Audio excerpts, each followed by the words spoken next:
Selamat datang di dalam video kami yang berjudul Economic Development, Poverty, and Trade in South Asia, yang mana di dalam video ini kami akan membahas tentang pembangunan ekonomi, kemiskinan, serta perdagangan yang ada di wilayah kawasan Asia Selatan.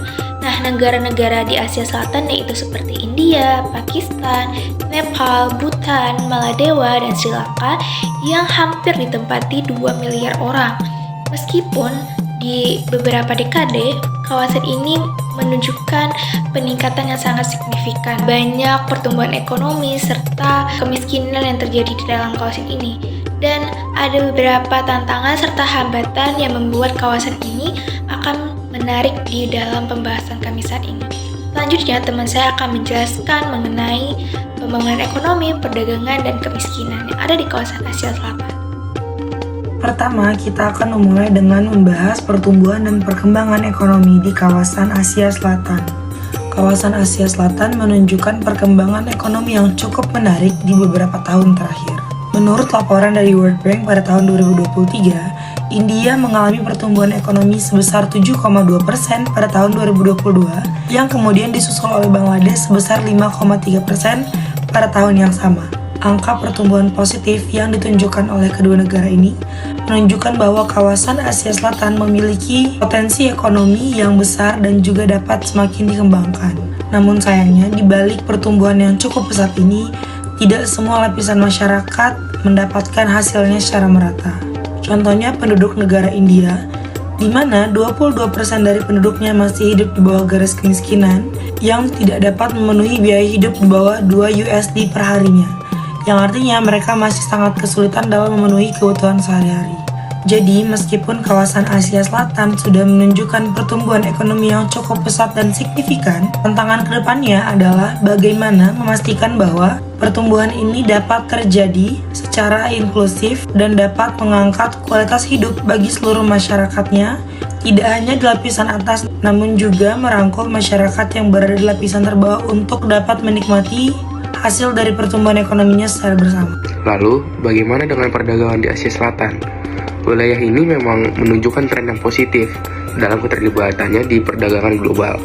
Negara-negara seperti India, Pakistan, Sri Lanka, dan juga terutama Bangladesh mulai memainkan peran penting dalam rantai pasokan global. Bangladesh sebagai sebuah contoh negara kini tercatat sebagai negara eksportir tekstil terbesar kedua setelah China.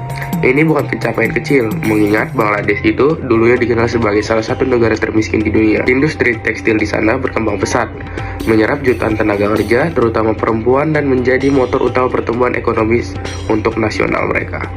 Bahkan, sektor ekspor kini menyumbang sekitar 15% dari produk domestik bruto atau PDB bagi Bangladesh, yang tentu saja ini merupakan angka yang cukup signifikan.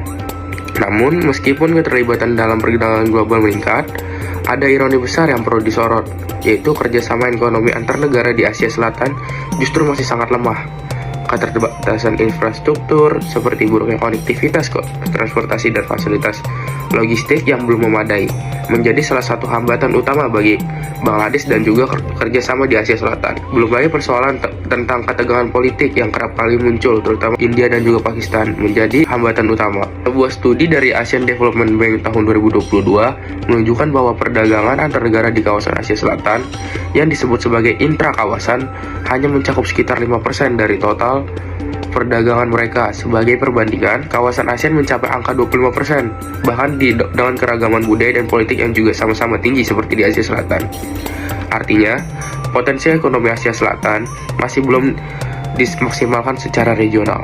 Padahal, jika negara-negara di kawasan ini mampu meningkatkan kerjasama dengan cara memperkuat konektivitas dan juga memperbangun kepercayaan politik, manfaat ekonomi pasti akan menyusul di belakangnya dan akan berdampak sangat luar biasa. Peningkatan perdagangan regional tidak hanya mempercepat pertumbuhan ekonomi, tetapi juga membantu menciptakan stabilitas politik dan sosial secara lebih kuat. Dengan kata lain, masa depan Asia Selatan pastinya akan lebih cerah jika mereka mampu mengatasi tantangan internal maupun eksternal di kawasan. Sekarang, mari kita lihat kemiskinan lebih dalam lagi. Kemiskinan di Asia Selatan tidak hanya soal pendapatan, tetapi juga akses terhadap pelayanan dasar, kesehatan, pendidikan, dan juga air bersih. Menurut UNDP Human Development Report pada tahun 2023, Nepal dan Pakistan termasuk dalam kategori medium human development. Mengapa demikian? Ada beberapa faktor yang menyebabkan mengapa Nepal dan Pakistan masuk ke dalam kategori medium human development, yaitu faktornya adalah tingginya angka pekerjaan informal dan kurangnya perlindungan sosial membuat Nepal dan Pakistan masuk ke dalam kategori tersebut. Seperti yang terjadi pada tahun 2022, Sri Lanka sempat mengalami krisis ekonomi pada tahun 2022 yang memicu lonjakan inflasi sebesar 50%. Hal tersebut memperparah kemiskinan sehingga masyarakat tersebut mau tidak mau memilih pekerjaan informal, sehingga lonjakan terhadap pekerjaan informal meningkat dan kurangnya perlindungan sosial terhadap masyarakat tersebut. Untuk memahami dinamika ini, kita bisa gunakan teori liberalisme dalam hubungan internasional. Liberalisme percaya bahwa kerjasama antar negara, perdagangan bebas, dan institusi internasional bisa meningkatkan kesejahteraan. Contohnya, India dan Bangladesh bekerja sama dalam proyek konektivitas dan energi lintas batas yang didukung oleh Asian Infrastructure Investment Bank atau yang disebut AIIB.